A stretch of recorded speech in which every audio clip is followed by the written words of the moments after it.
Bum bum bum. Bum bum bum. Yep, I sound fine on stream. That's good. Oh, I forgot to test chat again. The reason I test chat is because Twitch doesn't like my VPN sometimes.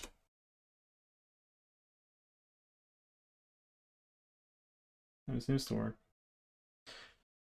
It's good. I don't know like how my keyboard is coming through a bit. Like I have a filter supposed to remove it, but if I like slam the key, then I guess it comes through anyway. That aside,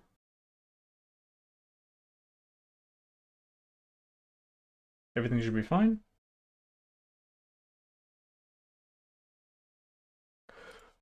Okay. Okay.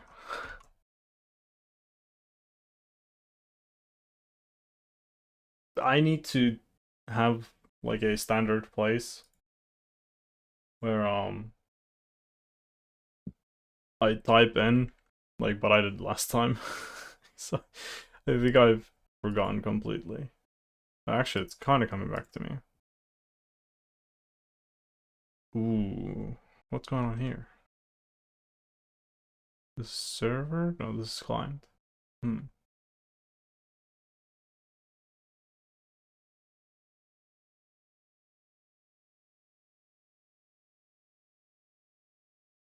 Yeah.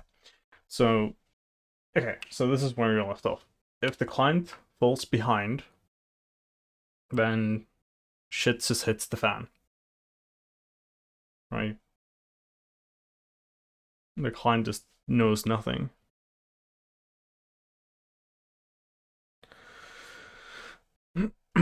But also makes sense why this happens.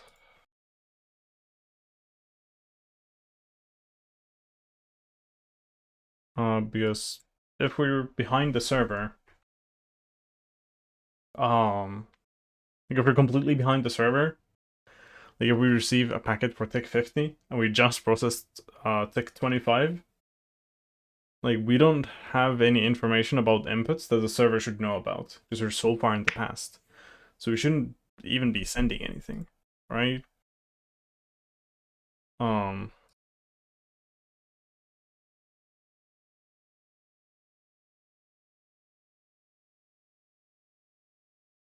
so I guess I can just have a check here. Well,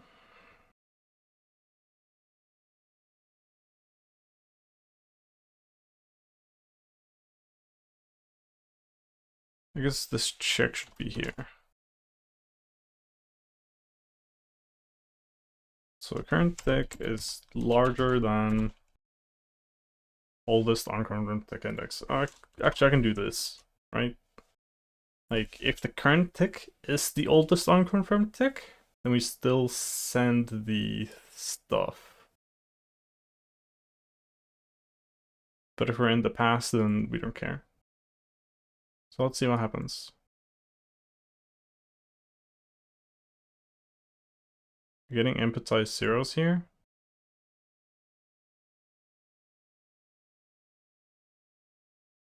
Oh wait, did that just break completely? Okay. Yeah, I need to make a fucking pull request about fixing the scroll. If you scroll too fast in the editor, like the scroll will fall behind. It's really jarring.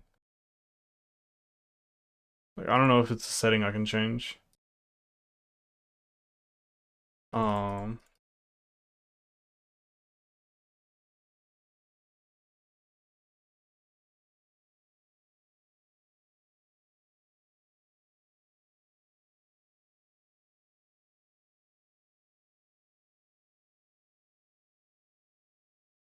oh, it's literally that setting.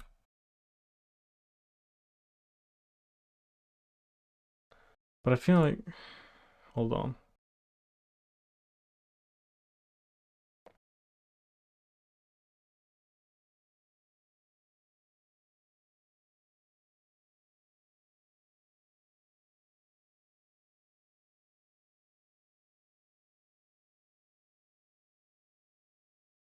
Like, I want the subline scrolling,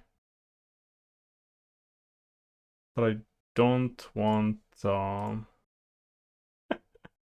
anyway, I'm just gonna disable that so I can scroll faster.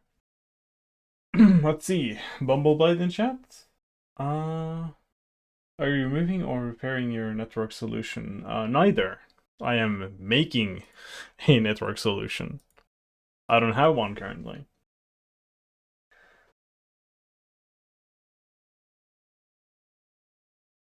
So I'm kind of just making a new one from the ground up. This is very much inspired by GGPO. So basically just rollback netcode, right?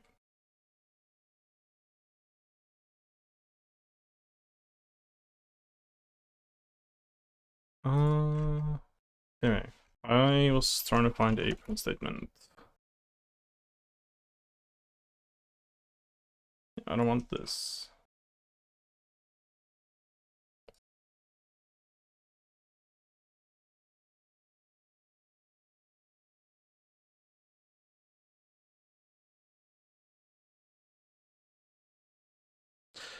Yeah, so what's happening here is that once the client is completely behind on the ticks, like we go through ticks, we remember the inputs, and we never clean those.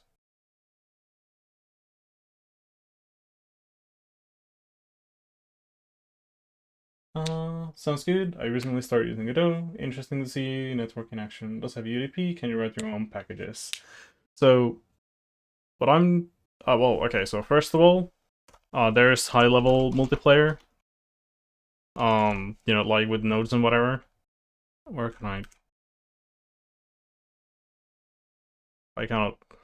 Okay, there's multiplayer spawner. There's also like multiplayer synchronizer, so you can kind of just plop in nodes and have Godot figure it out, right? But I'm choosing to go the UDP route, right?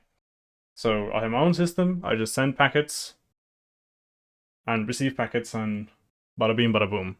I figure out all the logic, right? That's what I like.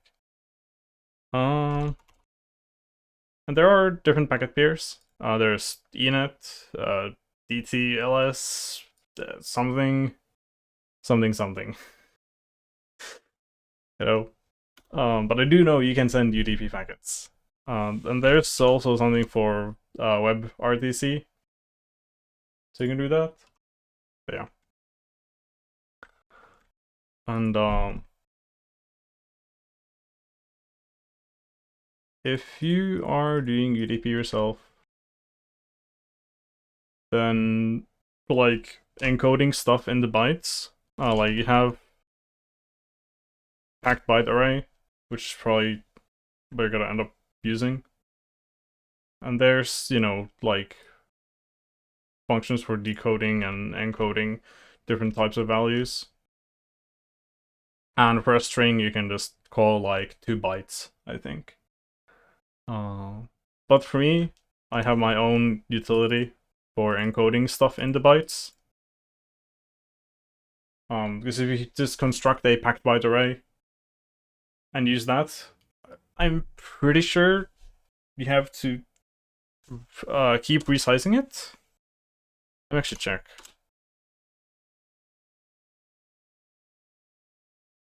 Yeah. Like the array must have the required amount of space. And I just found that a bit annoying when I'm just writing my stuff. I just want to like append a value. So I just made a thing that allows that and then has some utility. So all the encoding logic is run by me basically. So if I want to port this over to some other platform, I know exactly what the bytes are going to look like. Right? So that's kind of what I'm doing here. And what I mean by I know exactly what the bytes are going to look like, I'm referring to this sentence here. If you use the base packed byte array encoding, the way the values are encoded is an implementation detail and shouldn't be relied upon.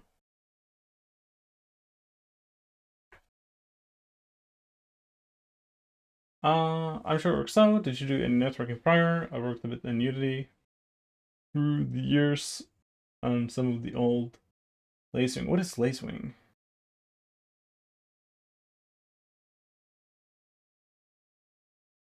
But to answer the question, I have not done any networking before this. Like, how would I say it? I'm sure I have a test project somewhere where there's some communication. Like, I had some rollback working already, but it was a mess. I can't find the project, and even if I could find it, I would just like steal a couple things and continue with this version, because it's much better.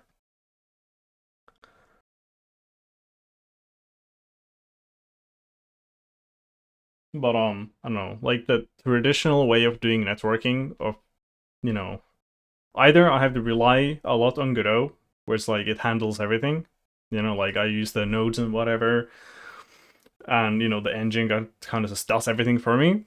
I either do that, or then I have to worry about network IDs on all the objects that have to be, you know, synchronized between the clients, and I don't like the sound of that. So I just decided, well, you know, just do rollback XD. How hard could it be? And you know, networking is just about sending packets. So I'm just figuring out the bytes myself.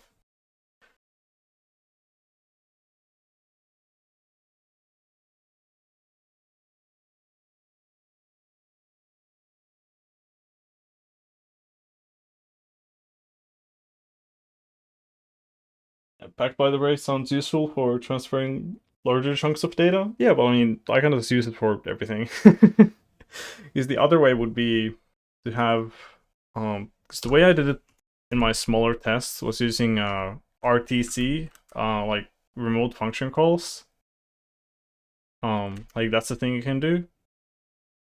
But there's some stuff there that I don't like.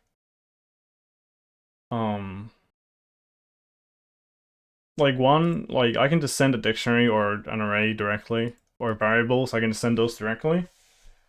But the way they're encoded is completely like abstracted away from me. Like I can't see what's happening, right? And if I wanted to write a server in Rust, for example, like suddenly I have to reverse engineer how Godot is doing the bytes just so I can communicate with it, right? But if I have written everything myself anyway, then it's, well, I know the spec, and I can just do that. And also for RTC, I think if I can,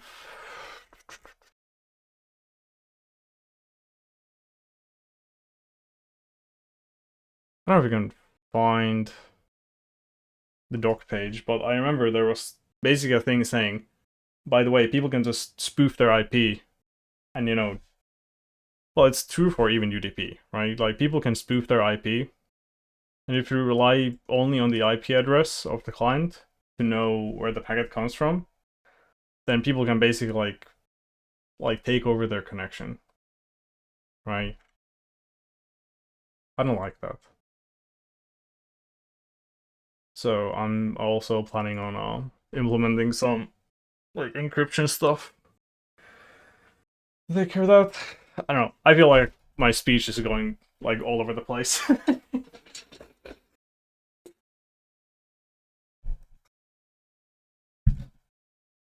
But big plans, big plans. But let me fix the issue at hand, I guess.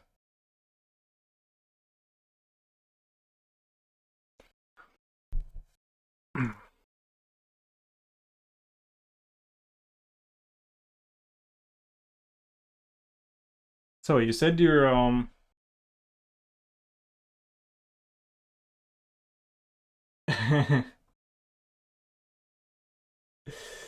yeah, I don't know. It's just about how far you go with it, like with the security, right? I guess even if the gameplay is fun, you don't want remote code execution. right? You can't just say, oh, the security doesn't matter if players can like install malware on each other's devices, right? So you have to take care of that. Like that's at least you have to do that. But I admit I'm a bit like schizo about security. I think about it way too much. Like taking over people's connections, yeah, buddy. They're playing a video game. If they're going that far, they could just fucking DDoS each other if they really wanted to. Like, bro, imagine. Um, and to even spoof someone's IP, you have to know their IP to begin with. I mean, anyway. Uh,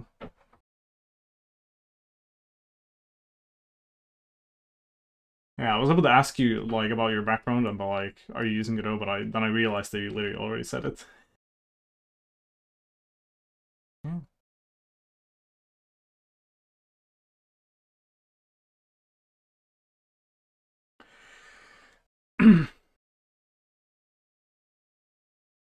Yeah. Um. I mean, I am kind of a newbie when it comes to programming.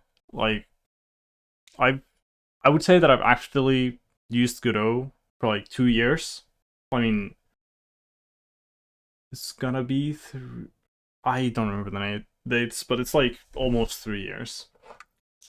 Um, but I don't have that much experience, I feel like.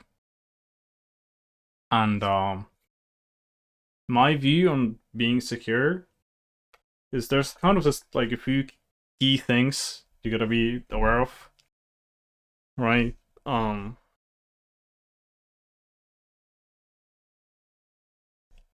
Like for example, if you have communication between a client and a server, if that communication is encrypted and only the client and the server knows the encryption key to that, right?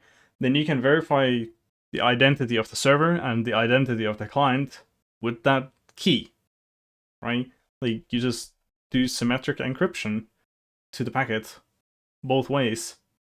Nobody else knows the key. You can verify the identities, right? And that's like, I don't see a way to break that. Unless you brute force the key, like mid communications. Like, I think that's pretty much like what are you gonna do to break that? The problem then is, getting the key established, but there's key exchange stuff, you know. So I don't have to solve that part.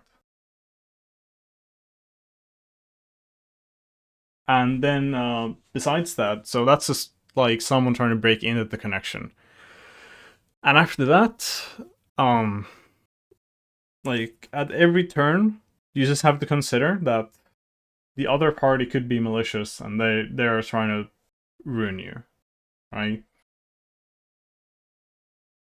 So yeah, basically every single packet is crafted by Satan and should be treated as such.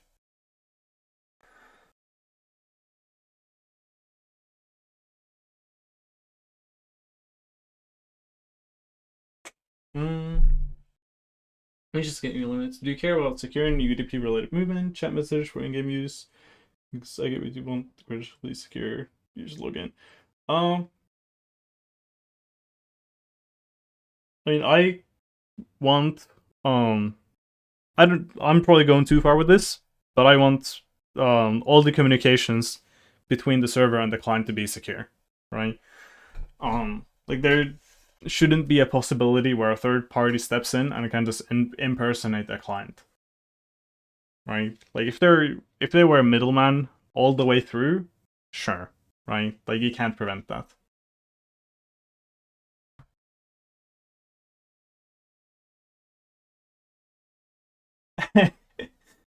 Yeah, yeah. It's again, as I said, I'm schizo about being secure. I don't know why, but it's just I just think that it couldn't be any other way, right? But I also recognize that's not true. So then I look at some articles about like fucking Nintendo Switch games where there's like a hack where people's consoles get, like infected or whatever, or like taken over. I was just looking at it like, what the fuck are you guys doing? Anyway. Anyway.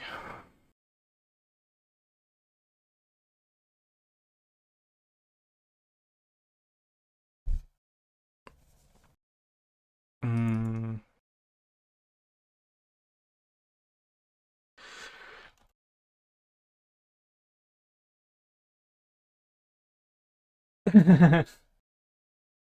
Yeah, well, I don't know. I'm like,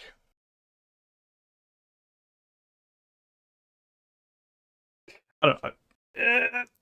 My main problem is that I don't know how competent I am. Like, I think I know stuff, and I'm trying to implement it, but I could be like missing stuff, I guess. I don't know. Anyway.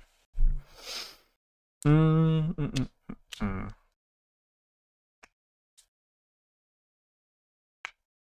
Yeah, it is fun. I can agree with that. Uh,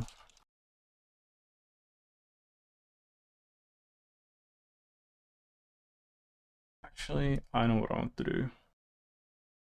Because even if we are, oh, okay, hold on. Let's go to the rollback part. Uh,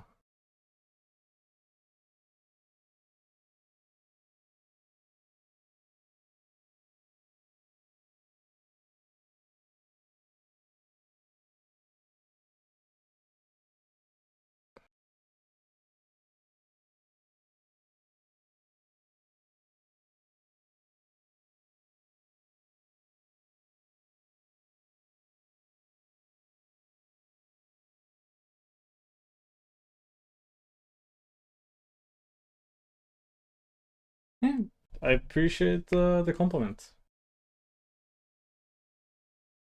Also, I'm gonna flash. Oh, I said I would have just flashed the chat on screen, but then I get this prompt: accept cookies. Thank you, Twitch. We also there's no CSS for some reason. Let me reload that. I'll also go rid of all the chat. Anyway, I need to get a lot better CSS for the chat to get actually be displayed well.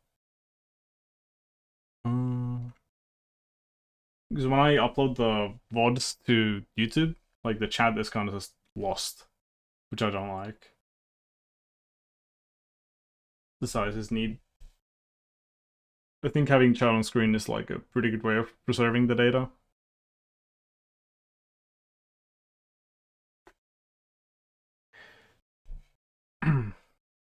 Yeah.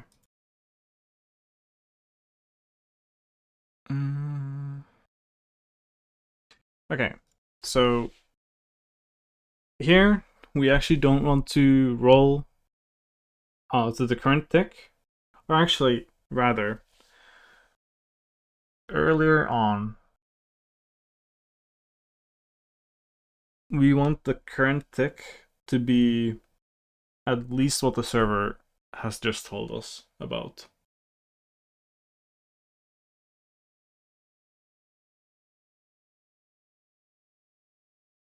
Because the one crucial piece of the puzzle that I'm missing right now is client like loop client loop speed control. So if we're behind, we should be going faster. If we're too far in front, we should be going slower.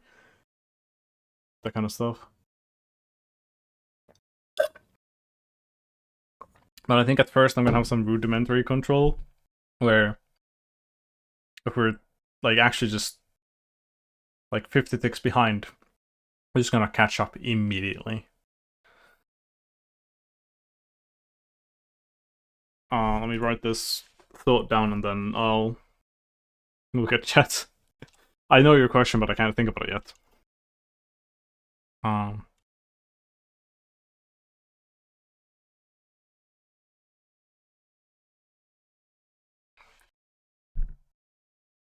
okay. So the question is, what made you pick GDScript for C# for Godot?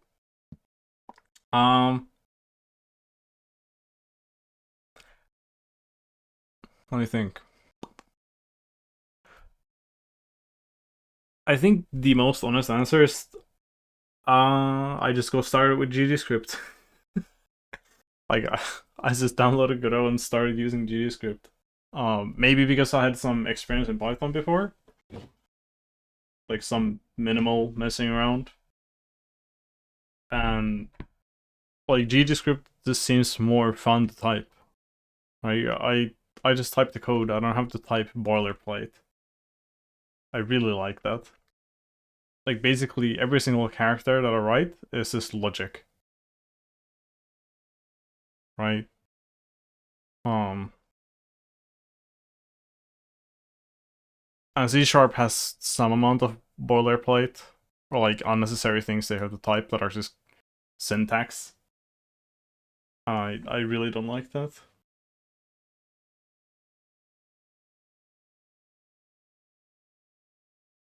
But I do have to acknowledge that it's a bit faster.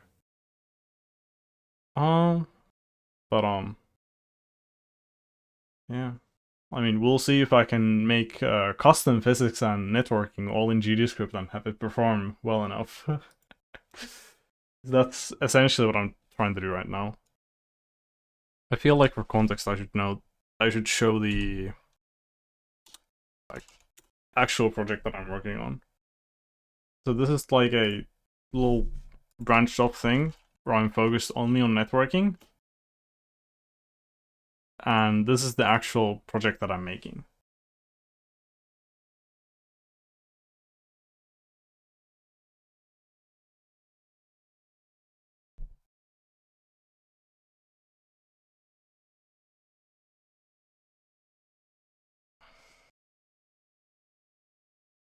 It's taking a while to launch.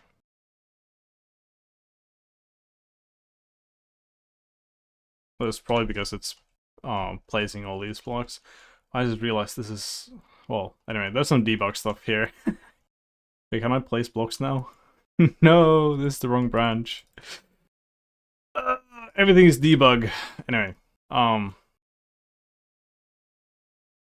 so first of all, this like map completely stolen. I don't have the rights for it, but this is for debugging and rendering and whatever. It's stolen from a Minecraft server network. Yahoo. I need to change the branch.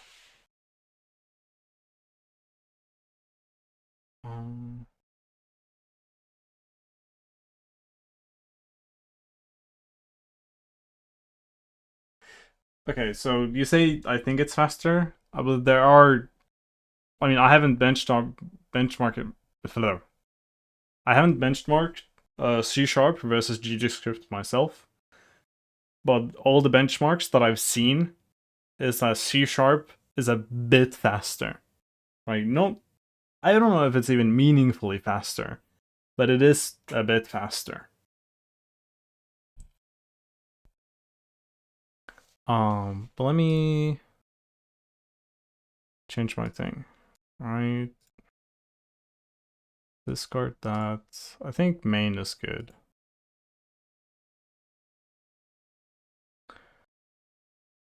I didn't close the project. Usually when I change branches, I close the project, so nothing bad happens.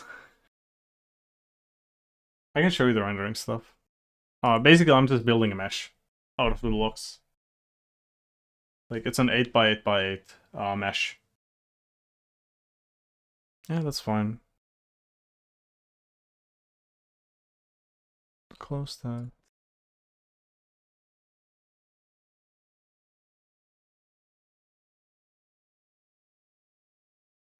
So yeah. I can, place blocks, whatever. I can go into here, load a build. And I can quote unquote play the build, which just means trying to recreate it as fast as possible. And these textures I graciously got from a friend who's making some Roblox stuff. And I was in the VC complaining like, oh, I wish I had textures. And they descended onto me like an angel. It's like, hey, you can use mine. Let me see. Let me see the drawing stuff.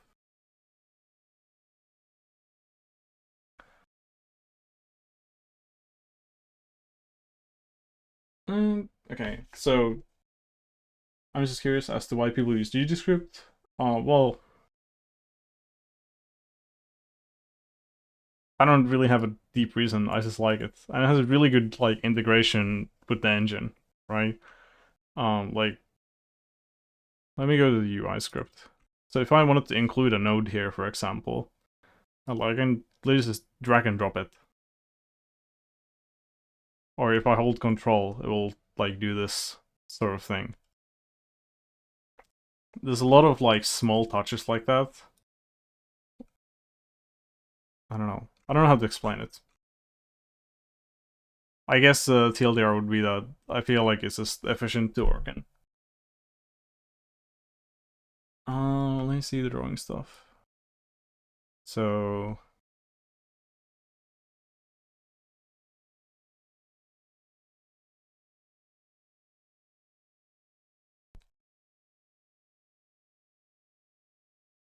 the actual building of the mesh happens here. Like I just iterate over the blocks and do some stuff. Do a bunch of stuff, but in the end, I just generate a mesh array or array mesh. I do that, and then that's passed here, and you know, I guess these are the like quote unquote door calls. I don't know if you're talking about this.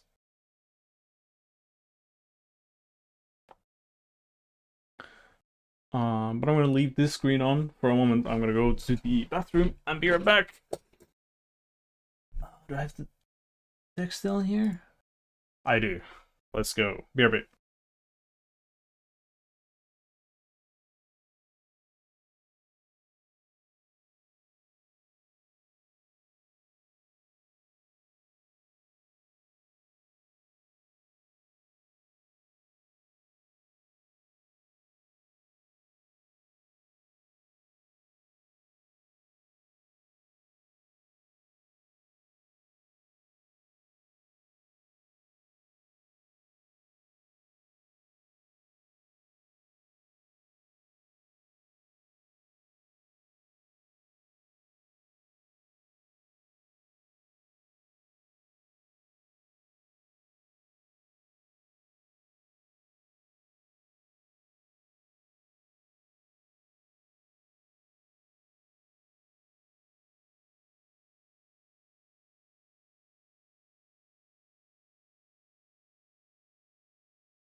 Bum, bum, bum, bum. Yep, I am. I am indeed threading it. I'm pretty sure I get stuttering if I don't thread it. Like if I rewrote anything in a more performant language like Rust, because this GD extension, it would probably be chunk mesh building. Because this takes a lot of time. And if I did 16 by 16 by 16 chunks, I would also get stuttering. Like when it's bad. Like when there's a lot of surfaces and whatever. Oh, no. Currently, this is all pure GDScript. And, well, whatever the engine is doing, right? But I'm planning on doing GD extension for the chunk generation. Because it's just... like, it works. But I feel like on a lower end system, it might not work. And that's not really good. And if I wanted to make this better for the GPU, I would have bigger chunks. But then, you know, the CPU like can't keep up. So I have to have the chunk size be 8 by 8 by 8. Or Donald's is doing something wrong here. I feel like I'm trying to be as efficient as possible in every turn. So I don't know like what's wrong, I guess. Uh I guess this isn't really best because I don't really have much going on here. Let me just load something.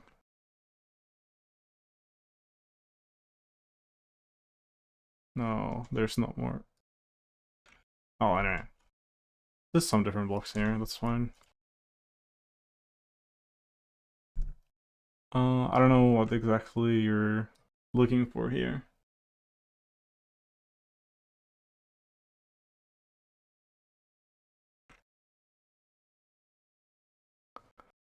Okay. Let me read a bit. Okay, wait. Do you want to just know the amount of the draw calls? Is that what you're asking? Uh,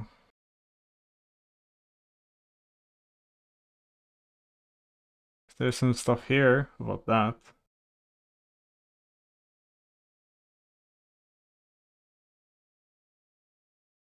I think there's nothing else about draw calls. Yeah, well.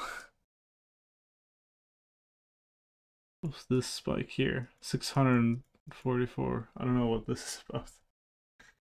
Yeah, this is more of like a flatland scenario. Let me go to the one with the like stuff.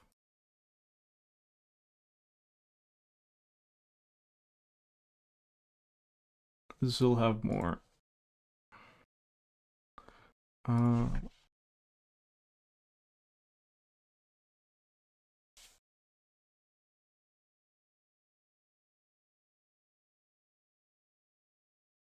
I also refresh my mind on this.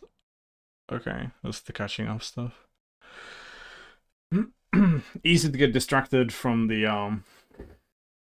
netcode because it's boring right now. Ay ay ay.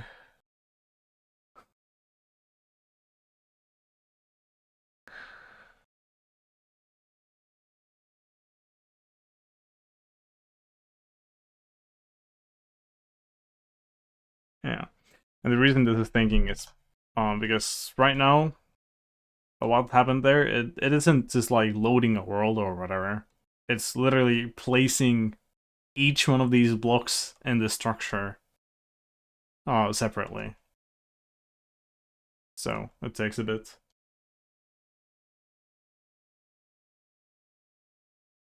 What's happening here? Okay. Yeah, there's a bit here. Like at least if I zoom out, go up here. Well, to be fair, there's some debug. I don't think that's accounting for much, but let me disable the debug stuff. Bum bum bum bum bum bum bum. It's not here.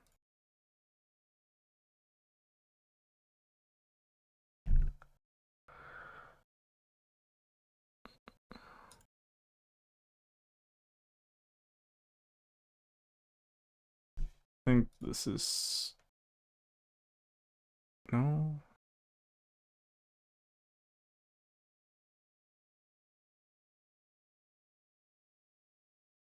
This and this.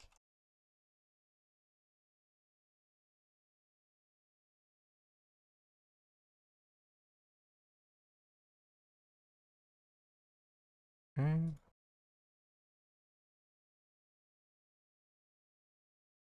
Oh, okay, I need to also comment that. Okay. Yeah.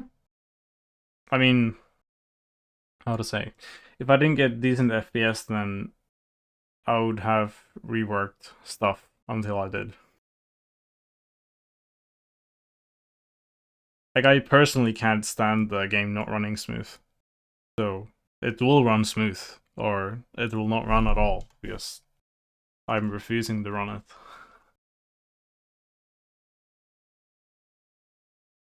Oh, true. When I open the inventory, that's gonna spike a bit.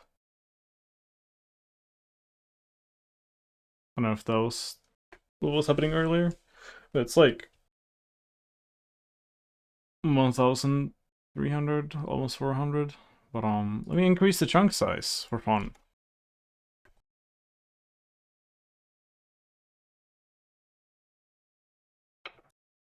Let's go 16.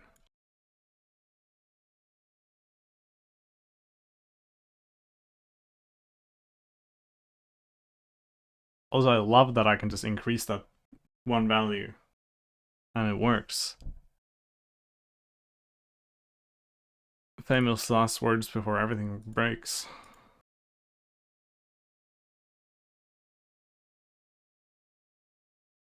Okay, anyway, I'm just gonna move the game here. Yeah. Ba-ba-da-ba! It is a lot less. Yay. You know, I didn't increase that one number. And it's way better. But the problem, yeah, open the inventory, it fucking jumps up because it's rendering everything in the inventory.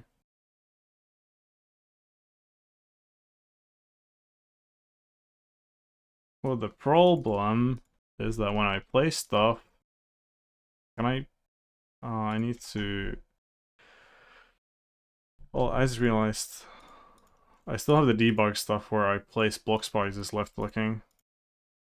I don't know if I'm gonna get any stuttering visible now. Let me go to the profiler. Disable that. Script functions, there we go. So I'm just gonna go around a bit. I don't think the stuttering is gonna be visible on the stream. It's pretty good in the game as well right now. We're not really feeling it.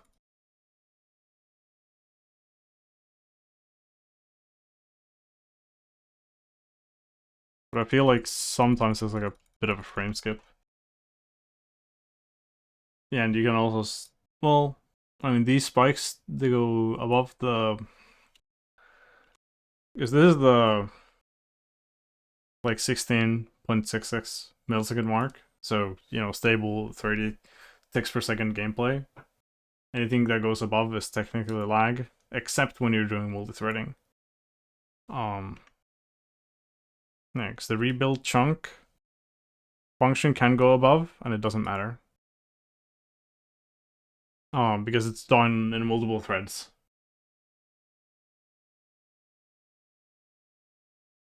Actually, this might...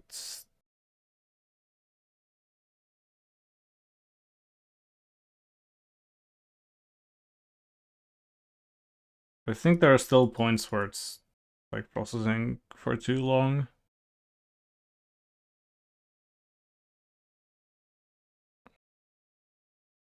Yeah.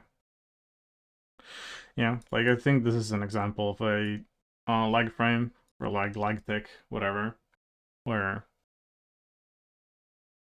the game is just processing one physics tick for more than it actually has time for, because it's rebuilding chunks for too long. And that's not acceptable. I would rather have lower consistent FPS than have lag spikes. And that's the reason I might rewrite this chunk gen in GD extension, like Rust. Because then I can have both. Like I could probably do like 32 size chunks. Maybe. Maybe. We'll have to see.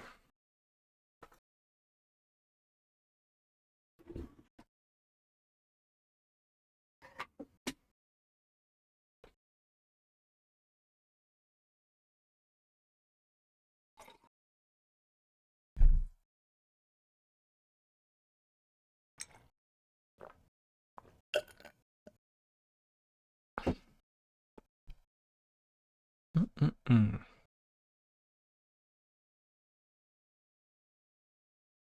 Yeah, what about you though? Like, are you working a project right now?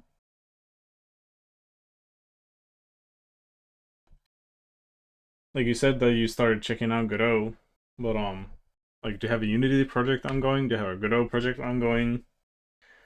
What's happening on your side of the story?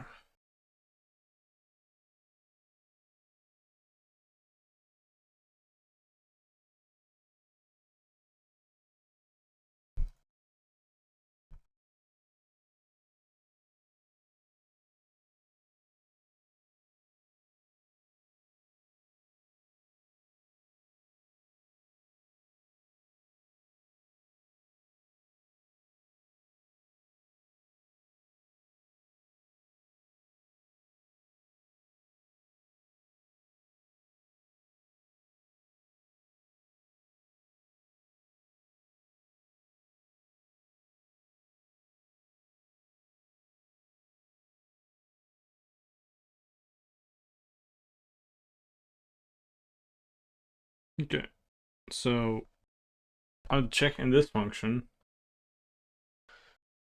if we were too far in the past, I think.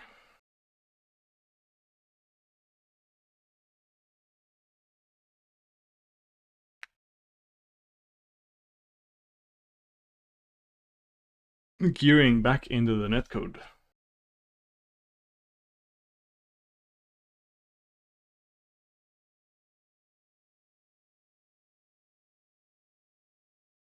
Mm,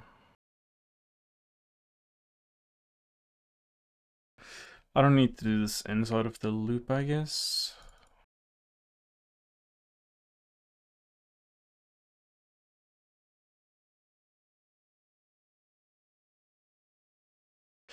Oh, but I can't forget here. Um, this doesn't work. Because I still have to remember everything when I'm rolling forward, so I can't forget yet. Uh, yeah, I have 3 long-term projects in Unity, looking into switching to Godot, verifying its performance, drawing meshes, and network solutions. All right.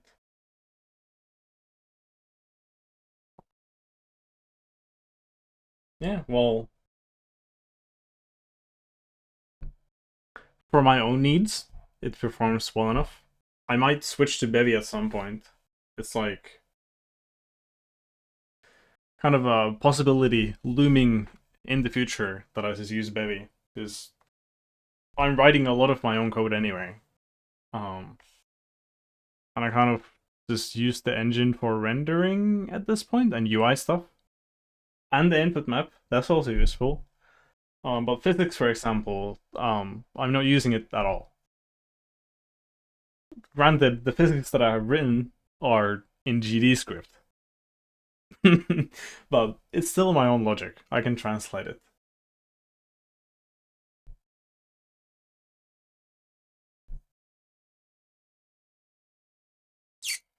Yeah. Well, I mean, the network solution stuff depends on the game, like what you need.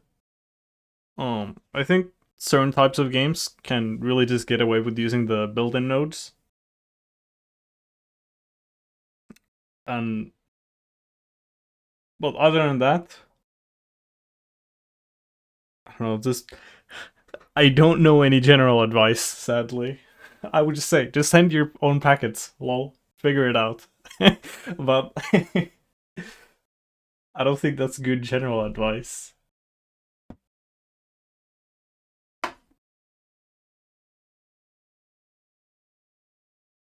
High latency performance or UDP as possible. What do you mean by that? Like, you mean that there's going to be high latency between the clients and it needs to perform well, or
So I'm assuming Lacewing is like a networking library or something?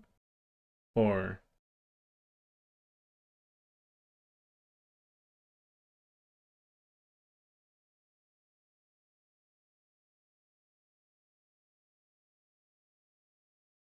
some of these terms are just going over my head. I'm really not familiar with Unity and what they're doing.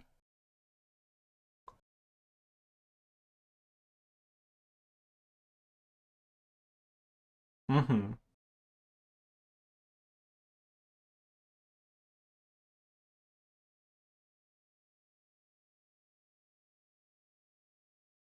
Okay, so when you're measuring latency in your network stuff, like what are your measuring points?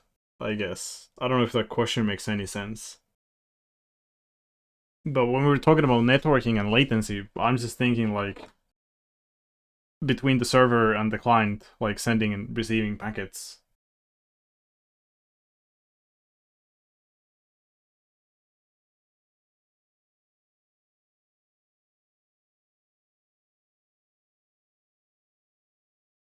But it's, also dependent on the like distance. Something light speed, something routers.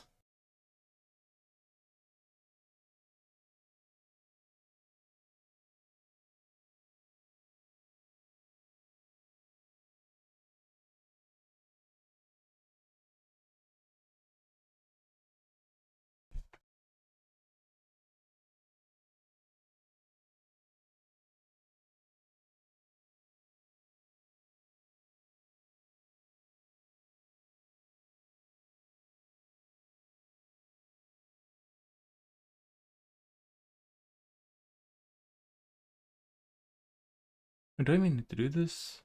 I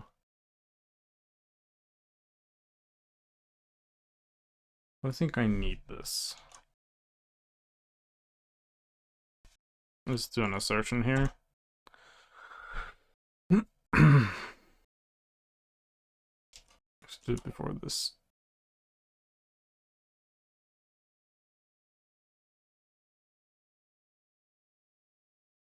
Is this what I want?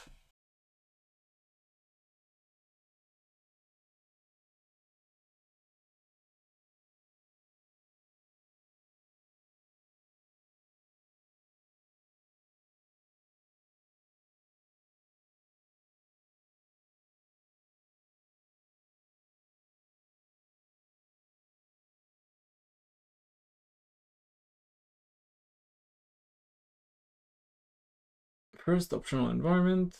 The Gbit line connection. Second, I used connection over water. Connection over distance. I had a server at my parents' place when I was in uni. I am completely lost. Network is usually different countries and cellular towers in certain areas. So you have like, so you have two MS from the client to the server. I guess is what you're saying.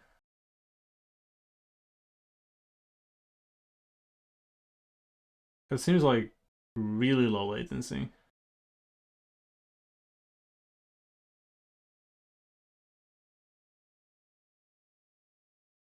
I feel like there's one piece of this conversation that was lost in between, and I'm just and I'm lost without that one piece.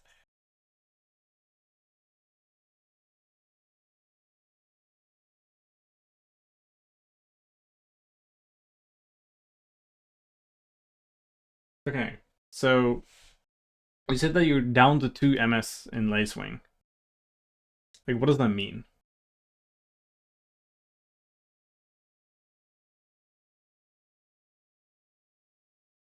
So let me try to make the chat overlay actually work.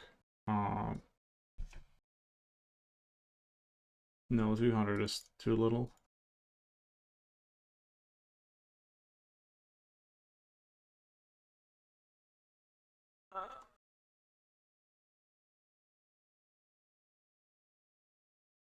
I think that's fine.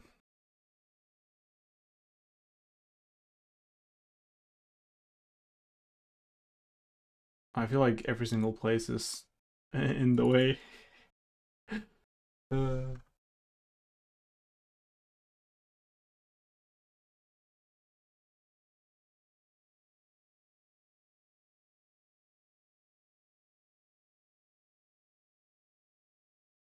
I'm gonna reduce the height. I think this will be better.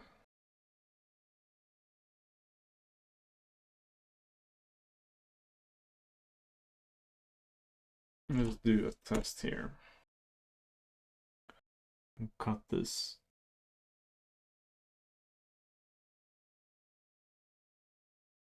I swear. I don't remember how I can.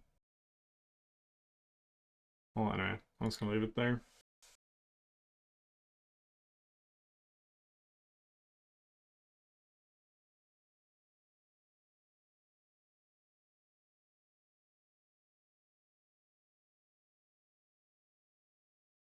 The simple client server topology and run server in 440 and clients in 220 rates.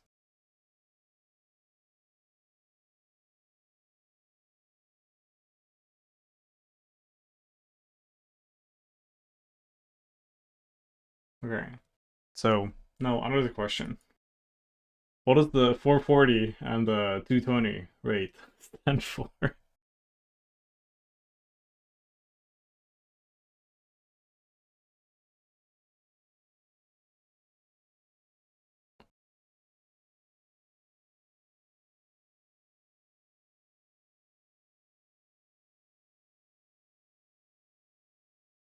Okay, okay. Yeah, so server, okay. Fair enough, fair enough.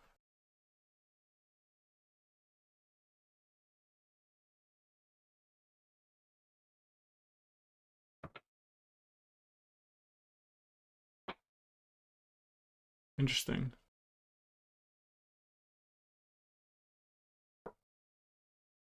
So when you're getting this 2 to 3 milliseconds, where's the client and where's the server?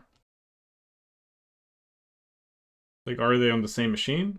Or whereas was it the stuff they were describing earlier? Um, like connection over water and connection over distance stuff.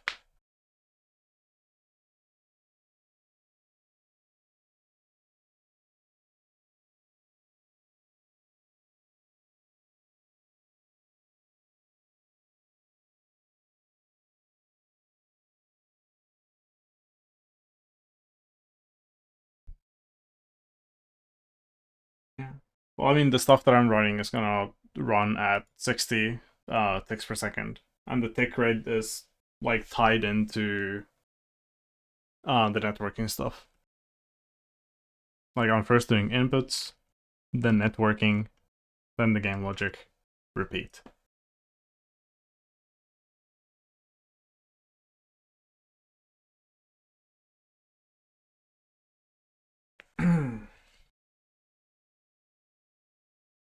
Okay, interesting.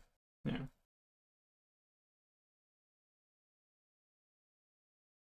yeah, no, because I'm used to getting like tenths of milliseconds of delay when like playing games and whatever, right? Like if I booted up Rocket League, I would expect at least 60 ms of delay, right? At least. Usually it's like around 80, and on bad days it might be 100, a little over. But you know, Rocket League handles delay pretty well, so it doesn't really bother me. So I just see 2 to 3 milliseconds. Honestly, like, yeah, that's slow latency to me. That's where my brain goes. Well, I mean, I don't think it's like I live in the middle of a forest, right? And I'm playing over 4G, and the servers are in a different country. Like,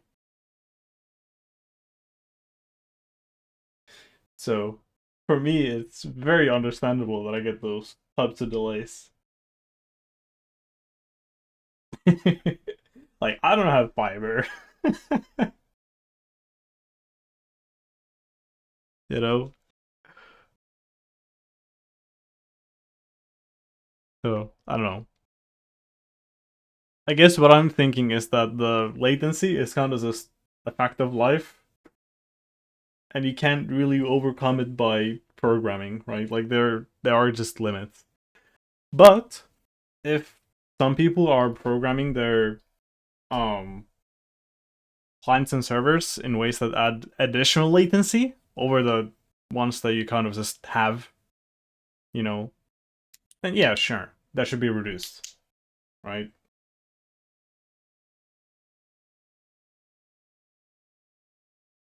Yeah, yeah, yeah.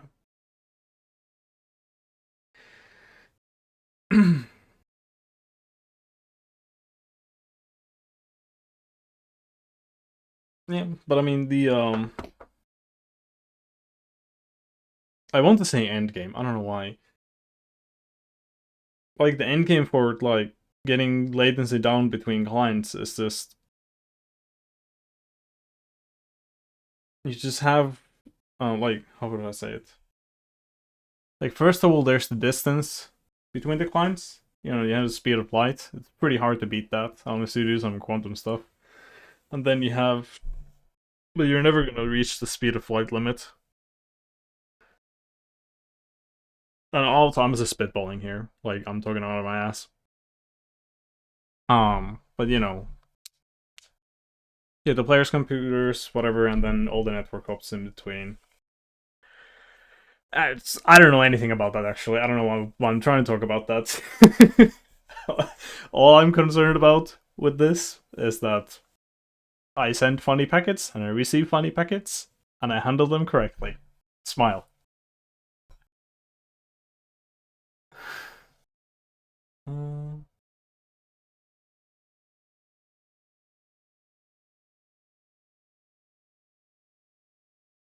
Mm. Yeah, I read your comment about Halo Infinite deadline. Um,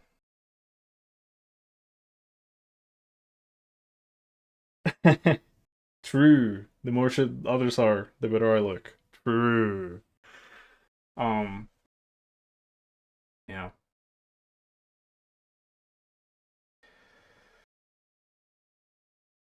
Yeah, I don't know what people are doing in terms of networking. Well, I mean, I do know some, right? Like I know what Rocket League does. They have a great GDC talk, right? About how they do like stuff. Um,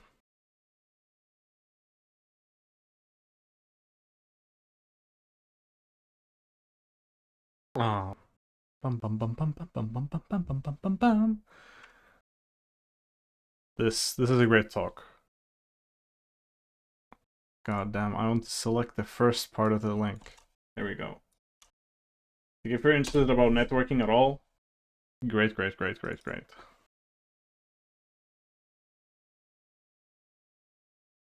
And also this.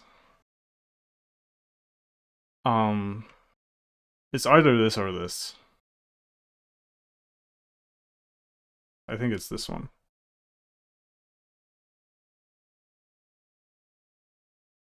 This is also great. I'm just gonna post these both. There we go. Great, great videos about networking. It's basically where I draw most of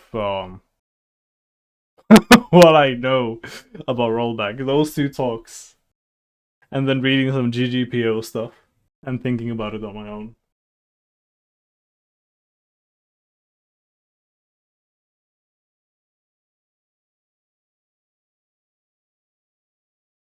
Mm-hmm. Yeah, well, yep. I know for my stuff, I'm not gonna stop wall hacking, right? But that's because of some limitations that I have on the systems that I'm making. But like if the server knows the game state and is like sending stuff based on that, then yeah, you can just omit information, right? And you should be doing that. But what I'm doing is I have a deterministic simulation. All the clients agree on all of the inputs to that simulation, and that's it. Right? That's the whole networking model. And the only like external inputs to the simulation are the player's inputs, right? And that allows, like, I have the potential to have a really lightweight server where it just syncs up the inputs between the clients. It doesn't have to know anything about the game, right? Nothing. It doesn't have to process any of the game logic. It literally just syncs up the inputs between the clients, and that's it. So, yeah. Yep. Fully deterministic. And fully. Like, I'm at that point where I'm not using floating point numbers, because apparently those can have inconsistencies between platforms. Allegedly. Like, there's some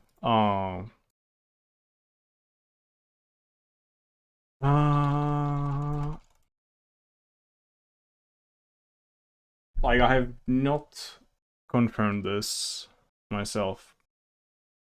There's some reading you can do about that as well. I don't know if I can find the blog post. I think this is the blog post.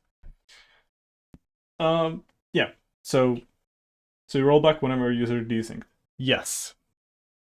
So I can just draw the model. Actually, I don't need to draw.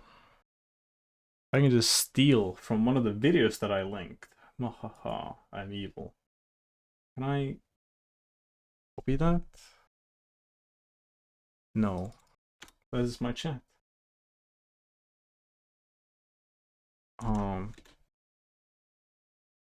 Okay, what I need to do is I need to take this one clip out of this video. Please be quiet. Thank you.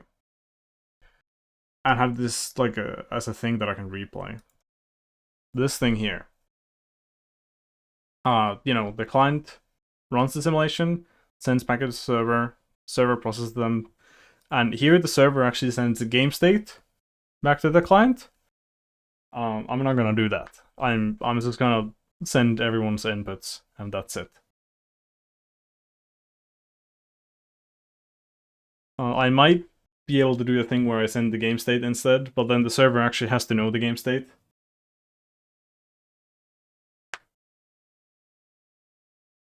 What might limit your performance on user on server? Yes. There is no world where I can say no to that. And I fully acknowledge that.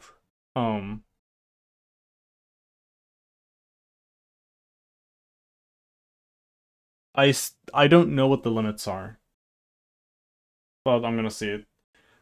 But the goal that I have is like, if I can have 4 players at the same time, that's good, right? I don't have high goals, right? We have 4 players at the same time, running smoothly. That's all good.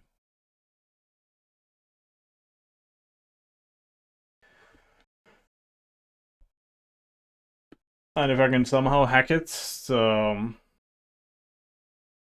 in a way where I can have more players, sure. And I might switch to a thing where the server actually sends state over.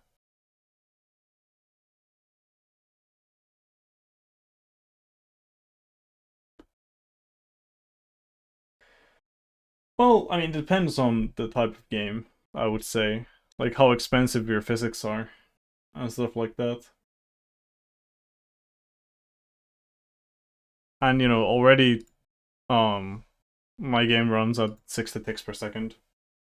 I could drop it to 30, but I don't see a reason for that.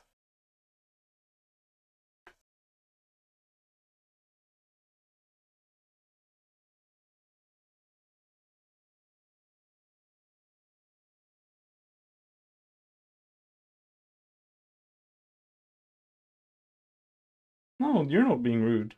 I don't think so. Well, what's the quantum solution? I'm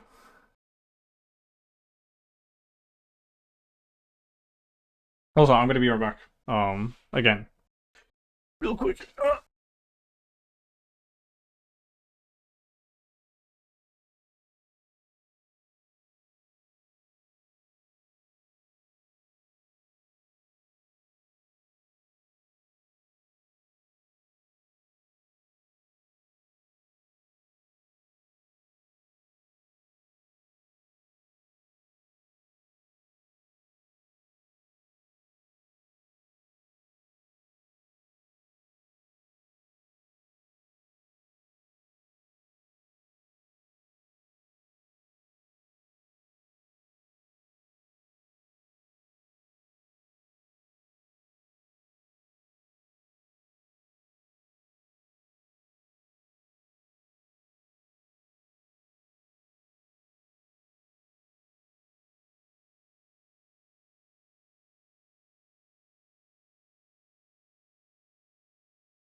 Oof.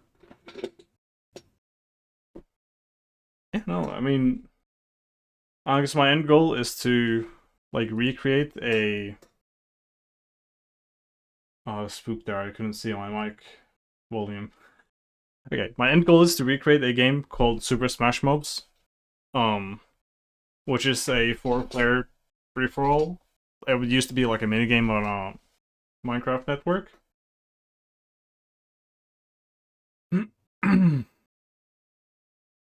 Yeah.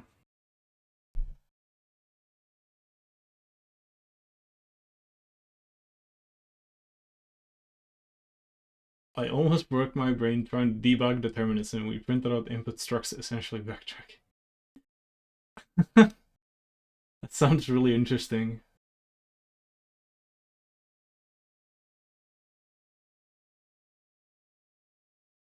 Input structs backtracking in time. I can't even like picture what that means in my head. But it sounds like a really interesting problem.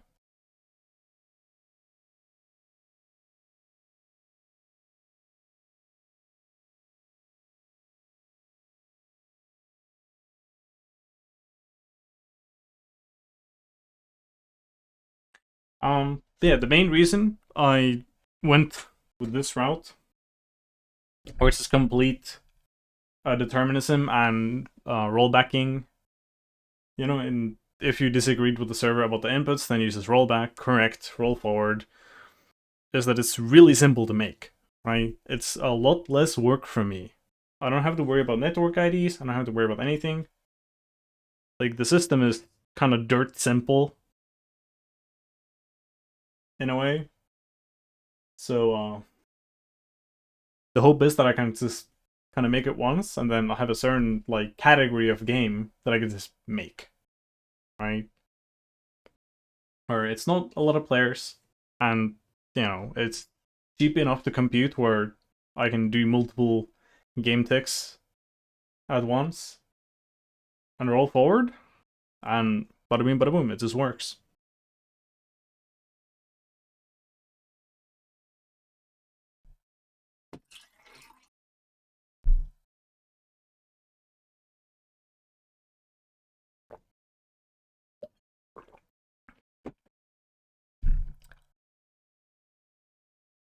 Mm-mm-mm.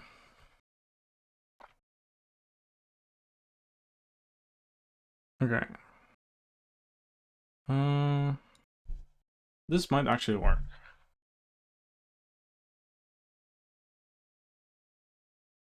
Pause the server. That's fine. Pause the client. Okay, that's failed. What are the values? 514, 510.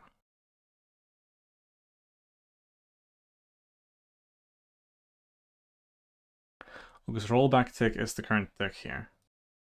Okay. Yeah, I don't know what I was trying to do with this assertion.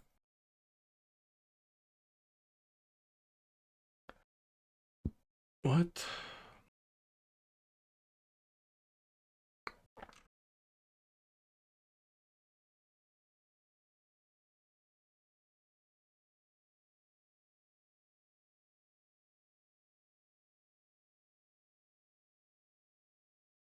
I guess it didn't fix the thing that I tried to fix. But I swear before this, everything just worked. Let me just confirm that. Yeah, it just works.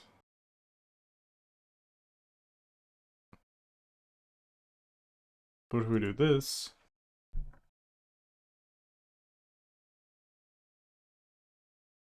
Okay, now it works. Might have been just like, quote-unquote random.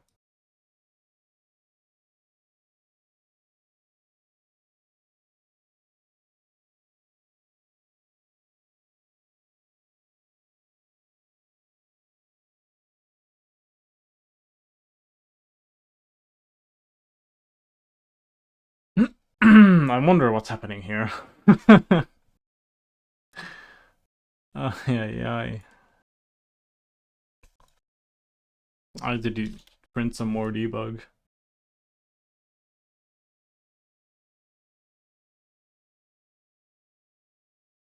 I can remove that.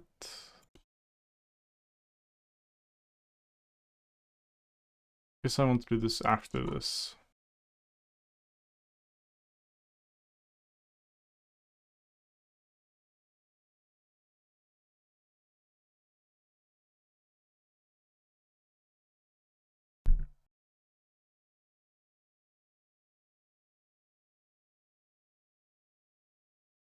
Okay, so currently they're kind of all the same, I think. Current tick is this. That's that. That's that. That makes all sense. You know, there's no rollback happening. Everything is good.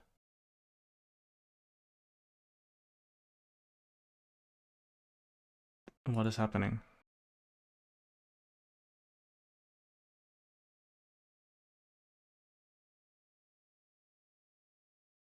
So let me go back to here.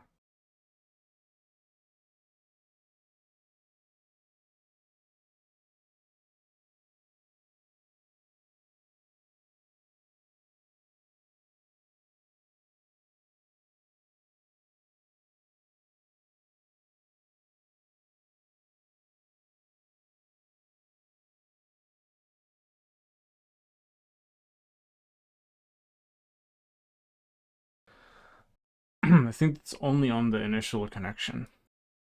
That's a bug I'll have to fix later. Work, please. Thank you.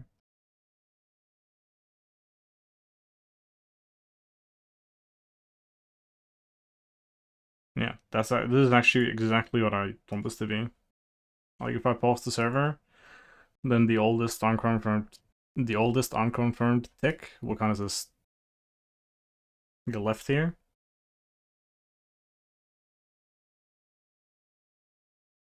And these two are still kind of in sync.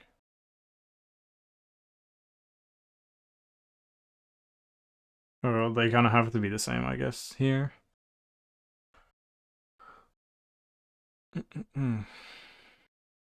Okay, so what I think I'm going to do is I'm going to make sure that I know what the next issue is. And then I'm going to sign off.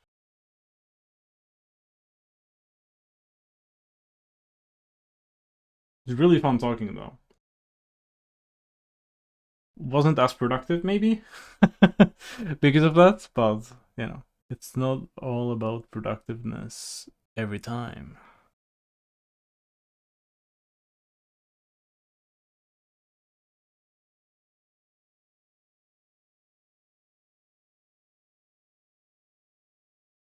So what's happening here?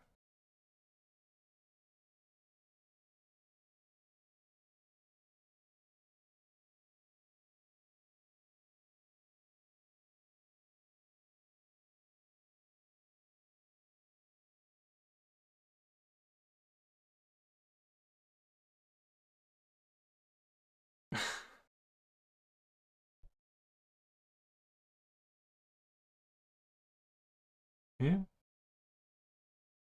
Indeed. Let me print here.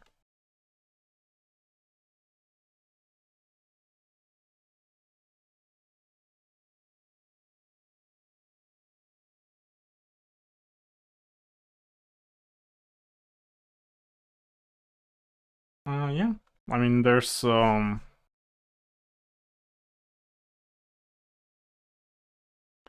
actually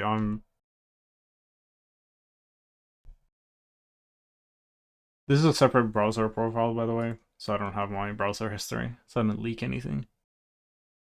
It's also sometimes a bit clunky. So there's a showcase page on Godot's site where they list out a bunch of games that have been made with Godot. And there's some 3D titles, but the Crawley Squad at least is a bit unconventional, right?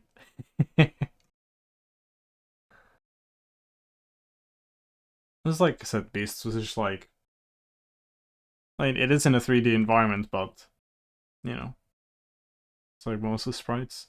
Also, this game is awesome. If you're at all into monster tamers, I would say just try this game. It's good.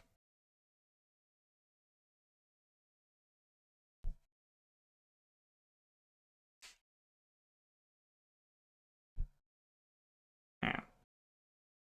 And also earlier I was saying something about floating point numbers. Yeah. At least according to snowpickgames.com, the result of floating point math can be different on different CPUs. And that's bad.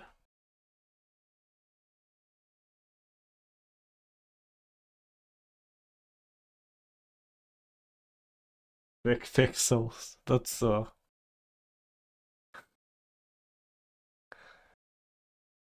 true.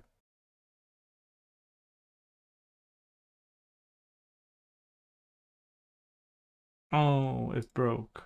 Don't break. Don't do that. Oh, I ought to get debug print once without the thing breaking. Oh, okay. Anyway,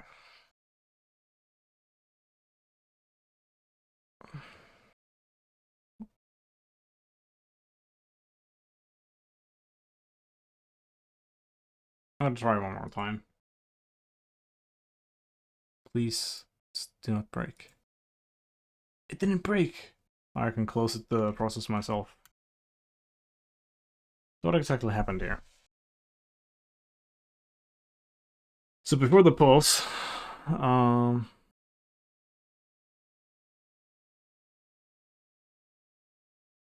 before the pause, 77 tick. Rollback is 77, so there's no rollback happening. That's expected. And the oldest unconfirmed tick was the last one.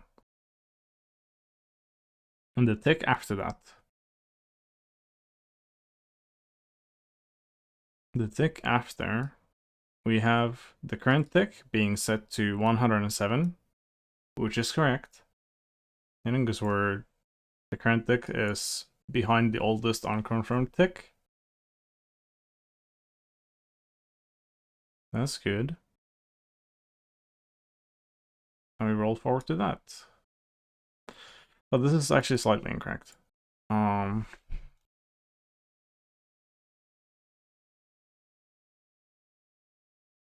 Wait, actually. No, this is where we want to roll it forward to. The oldest unconfirmed tick is also the newest confirmed tick. This is the name confused me a little, even though it's a pretty verbose name. So we roll forward to that, and everything works.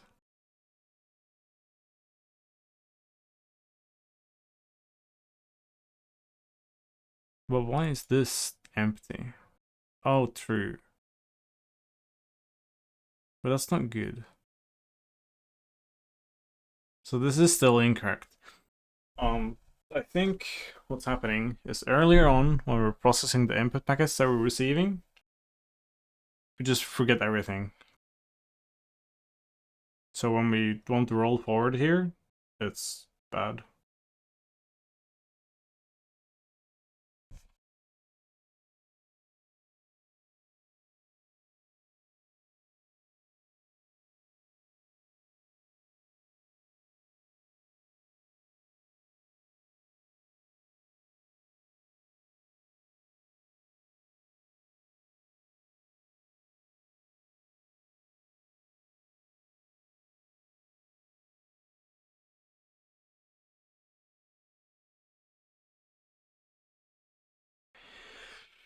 I think I have to do the detection here after all.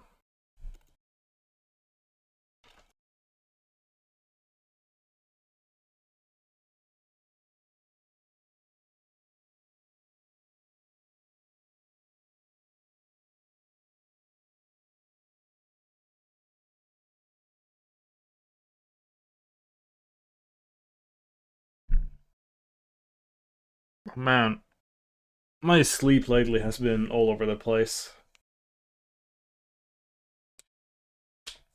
It's kind of bad. Like, I went to sleep without an alarm. I'm like, yeah, I'm just gonna, like, sleep for as long as I need to. And then I wake up at 6 a.m. I slept for like 5 hours. Ay, ay, ay. I'm starting to understand why people take caffeine.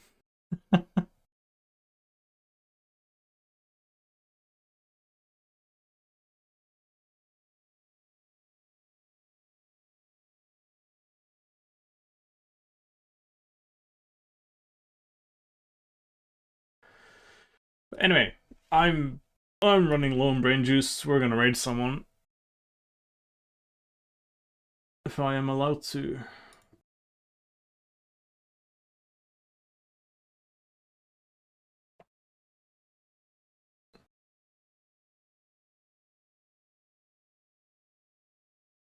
Mm-mm-mm.